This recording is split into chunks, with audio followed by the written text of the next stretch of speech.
everyone, this is Allison Gross, and welcome to my new Let's Play. You all knew it was coming! If you've listened to anything that I've been saying, you know what my favorite series is.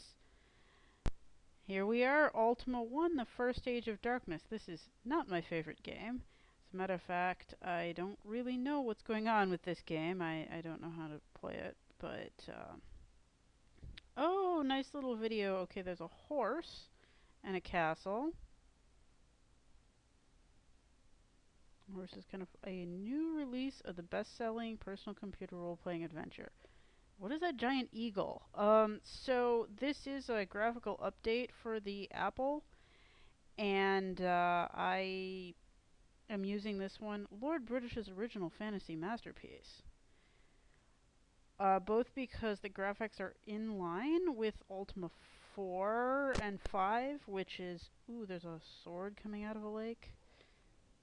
And the sword is piercing the Roman numeral. Interesting. And then the hand just leaves it there. That's really bizarre. So the graphics are in line with what I consider the classic era of Ultima, which is the one that I like the best. And also because I couldn't get the original version to work on my computer, so I figured we'd just use this version. Alright, so from darkest dungeon to deepest space. Yes, there is space in Ultima 1. So, we are going to generate a new character, but before we do that, we are going to find out what our adventure is all about. So here we are with the manual. This is the cover of it.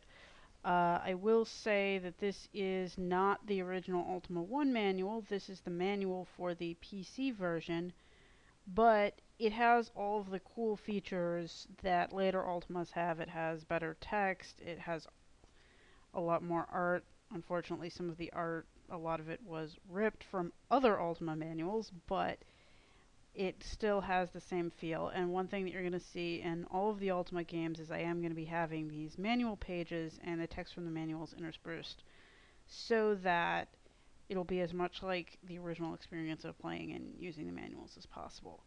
And so, without further ado, The Adventure, Chapter 1. Hail, noble one! Our land is in need of a stalwart hero, one who will brave perils too horrific to consider. Yeah. A plague has befallen the realm, a scourge is upon the land. Our villages lie sacked, ruinous mounds of ashes. The ashes are ruinous? Where once trod peasants stout of heart and sound of mind. Where once lay fields of grain and fruit, where kine and fowl grew fat upon the bounties of our fair Sosaria. All manner of wicked and vile creatures prey upon our people and ravage the land. 'Tis the doing of one so evil that the very earth trembles at the mention of his name. Mondane the wizard, and let us pause while the earth trembles, hath wrought his malice well. Our nobles bicker among themselves, and each hath retired to the confines of his keep, in hopes of watching the downfall of his rivals. Verily, the evil one hath heaped indignity upon curse, by releasing upon the realm a host of creatures and beasts so bloodthirsty and wicked, that our defenseless people fall as grain before the reaper's sigh. These denizens of the underworld hold sway over all that can be surveyed, save for the strongholds of the nobles besotted with their own ambition. What are they ambitious about? To rule the land full of monsters? What good will that do? Nowhere in our once peaceful country may a traveler find safe passage or lodging, save in the keeps of these self-proclaimed kings, and they demand hard labors for their indulgences. Labor to do what? Polish the castle again? It's not like you can go out and farm. Only the young Lord British remains steadfast in the vision of a peaceful and united Sosaria.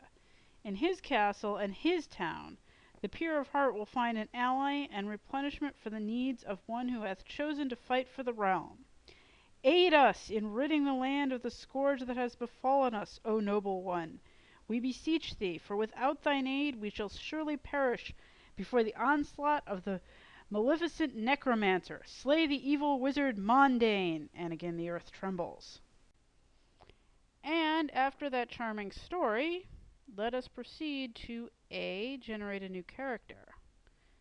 Okay, so I hate this. There's a point build. Strengths left, points left to be distributed. I am horrible with these point builds. I don't like point builds in Dungeons and Dragons. Okay, so based on the character I'm going to make, the cursor with up and down arrows to move, and then and decrease attributes with left and right arrows.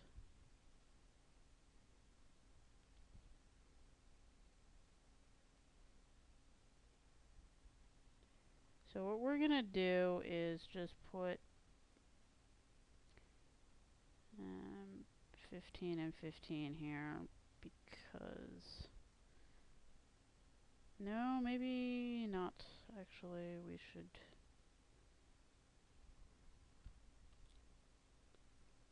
We'll put a couple there, and then we'll put the rest of them in stamina. I don't actually know for sure what these stats do. I'm just assuming that they're similar to Dungeons and Dragons. That like strength is how hard you hit, and stamina is how many hit points you have. I am assuming that's correct. Select thy race. So let's learn a little bit about races. Fellowship.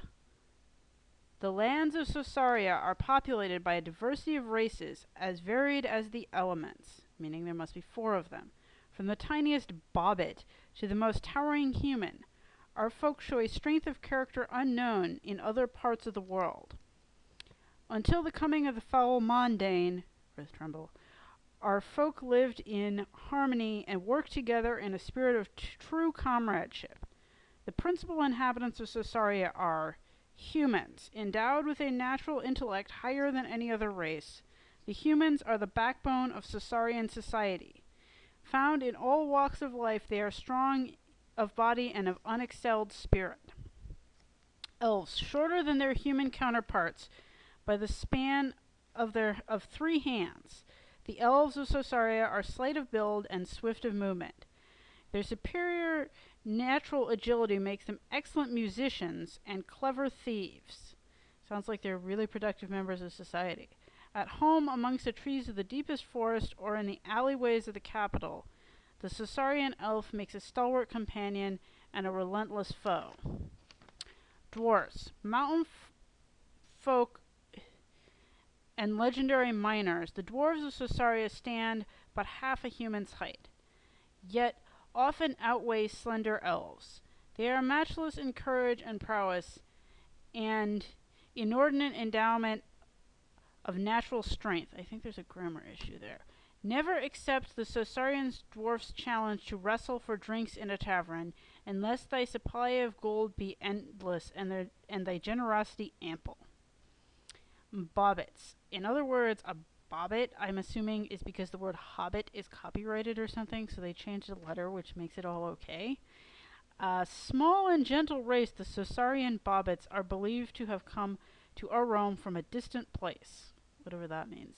They are said to favor mountainside meadows and the serenity of forest clearings. Their diminutive height brings being even less than that of a dwarf. They shun any task that involves hard physical labor. Again, sounds like productive members of society, preferring instead the pursuits of study and contemplation. Bobbits are naturally weak, yet possess a serenity indicative of profound wisdom. Well, we certainly don't want to be adventuring with that. Okay, so we're going to be a human, A, because all of the other races sound really stupid, especially the Bobbit, and because I want this character to be as much like my later characters as possible, and so therefore we are... Alright, classes. Let us learn about thy class. Professions. Whilst the professions practiced by our folk are numerous, there are but 4, probably again relating to the elements, courses of action that may be followed by the novice adventurer. These are fighter. The rigorous training involved in learning to become a fighter results in a stronger, more agile adventurer. The knowledge acquired during this period permits the fighter to use virtually every kind of weapon that might be found in Sosaria. Cleric. A profession suited to those who are of introspective nature. The study of the ways of the cleric requires patience and results in a good deal of wisdom. Such is their calm and concentration that at no time will the proper spell cast by a cleric fail to attain its desired result. Wizard. To become a wizard in our realm, one must study long and diligently, poring over ancient writings and dusty tomes. Mastery of the arcane arts comes not easily, yet such training hones the intellect to a superior edge. The fruits of the long years of discipline are deemed to be worth the effort. However, for only the wizard may purchase the necessary supplies for the casting of the most powerful enchantments. So in other words, what that's saying is that any profession could cast the spells, but only the wizard can purchase the supplies. So is this kind of like drug laws where it's not illegal to use the drug, it's just illegal to buy it? Only wizards are allowed to? That's kind of weird. Thief. Whilst not a profession held in the highest esteem among those charged with maintaining public order, thieving is a trade that often serves the adventurer well. Yes, the need to be virtuous in later Ultima games doesn't exist here at all. Many of the explorer's finds are guarded by clever and devious traps that require nimble fingers and a dexterous hand. Larceny and the opening of locks comes much easier for the thief than for other mortals. For they who follow this occupation are endowed with exceptional agility. And again, because I want this character to be in line with my later characters, I'm going to choose the closest equivalent, which is a fighter, which is what I always play in Dungeons & Dragons anyway. Except I'm playing a drunken monk right now, but... And there we go, our character. Save this character, yes. Alright, so that was a lot of background information, so I think we're going to cut the video off here also because I want to check off screen to make sure my character actually saved. I might have to tinker with that. So once I actually have a viable character to play, which will look like this character, I will come back and play it for you. Until then, bye!